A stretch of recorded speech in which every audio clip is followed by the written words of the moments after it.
Hi, my name is Anna Porter. Here we will be unpacking my reading journey.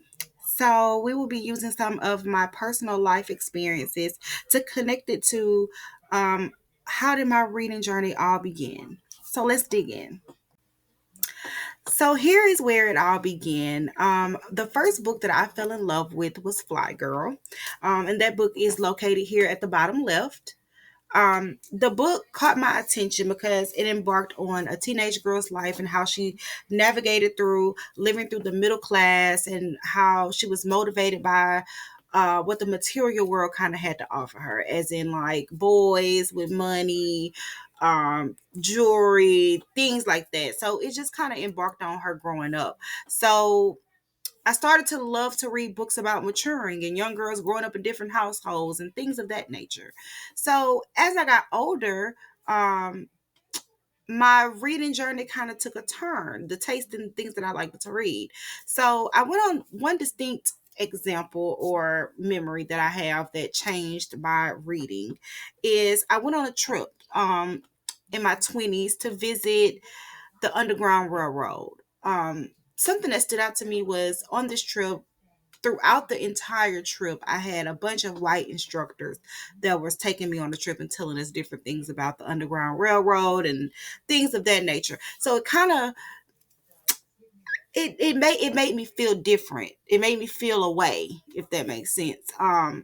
As we went on this journey, and I mean as we went on this tour and had a bunch of white instructors telling us about our history. So as we went on the trip, we ran across this African American woman who then became they passed her off. They like a certain part of the trip you get passed off to different instructors. So at this point in the trip, we ended up in this part of the tour, we ended up with an African American woman. And before she even started her part of the tour, she asked everyone to stop taking pictures, to put your phone down, and to remove all ear and head pieces. Um, After we did this, um, she would say, "Look around," and she made sure she told everyone like, "Look around. This is the part of the tour where I want each child, I want each teenager, and I want each adult to pay attention." And she said, "As you can see, she made everybody come in, like she made everybody come in the room that we were in, and she made us close the door to that room so that she wasn't being disrespectful, but she basically told us our history is being rewritten every day and told by whoever and however, and the only people left to keep our history alive is this generation, and the only way we can tell it is if we read it, we study it, and we pay attention to it." That one part of the tour took my reading and my taste in things that I read to a whole nother level. So, which is why I have these books listed here. I have Eric Thomas. Well, he's down here. Eric Thomas, The Secret to Success, and that book is basically just giving you tips on and motivation on like it's not too late. It's basically telling you like it's not too late. It's never too late to want to be successful or want to go on a journey for your goals that you set within your life. Like it's never too late to go after that. This book up here is really good. I actually bought this book when for my son. And he's 3, but that's another story. I bought this book so that um it just kind of teaches you like how to navigate life as a black male. And things that, us black women cannot teach our sons. So I bought this book to be educated and I was going to pass it down to my son. Okay. So another book I have here is The 48 Laws of Power. And I got this book up here because it's different from these book over here. Well, not too different, but this book actually sparked my attention because I was having issues in my workplace. And one of the African American women at my job, um, who holds a high position, she told me to read the book.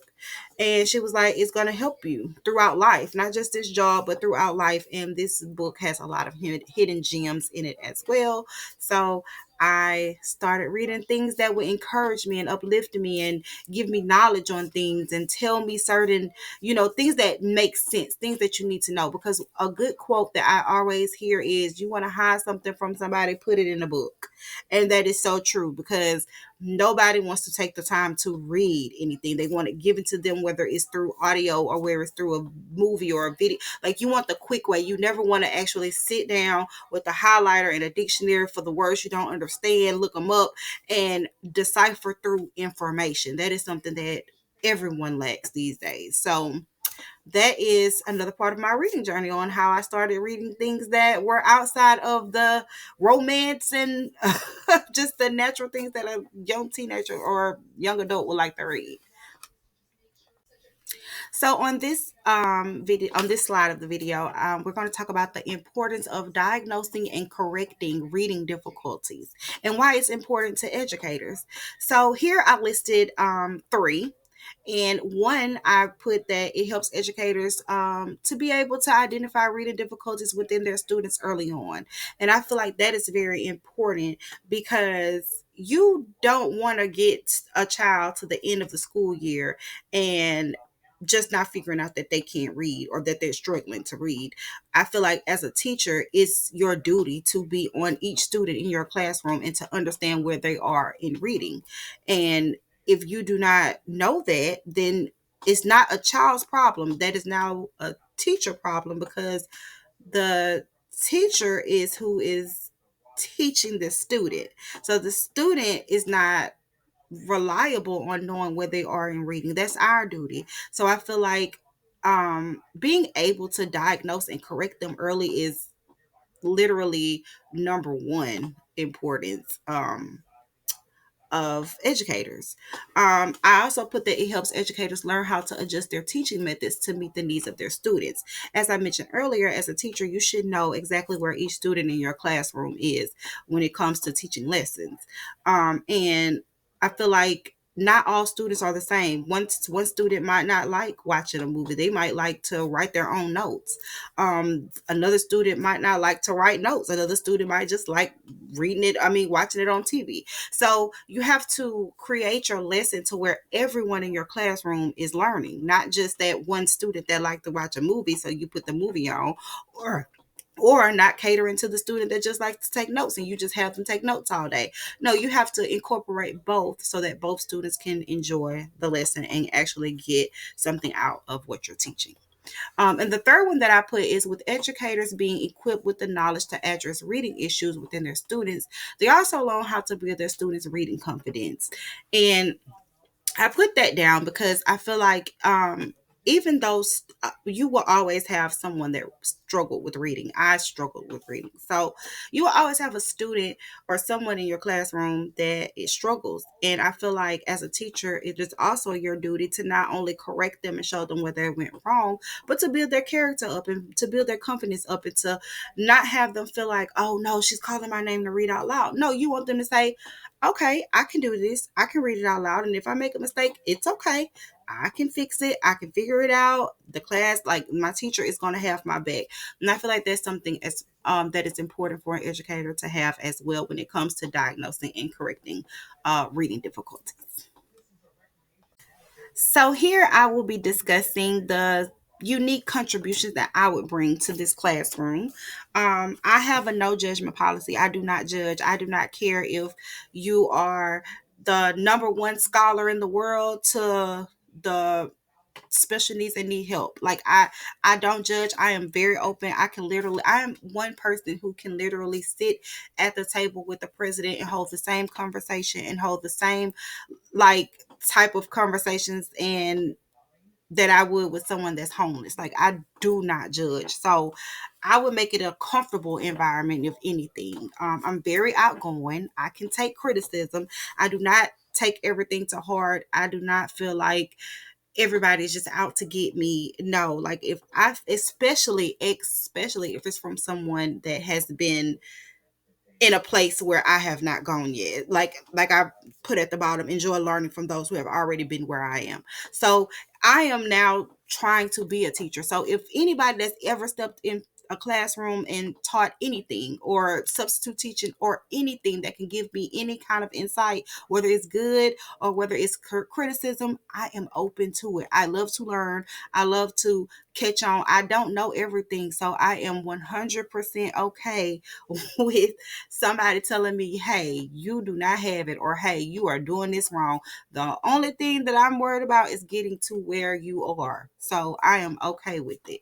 I catch on easily. That's another thing. I am very teachable and I catch on very easy. So it doesn't take a long time for me to get it. I just have to be introduced to it.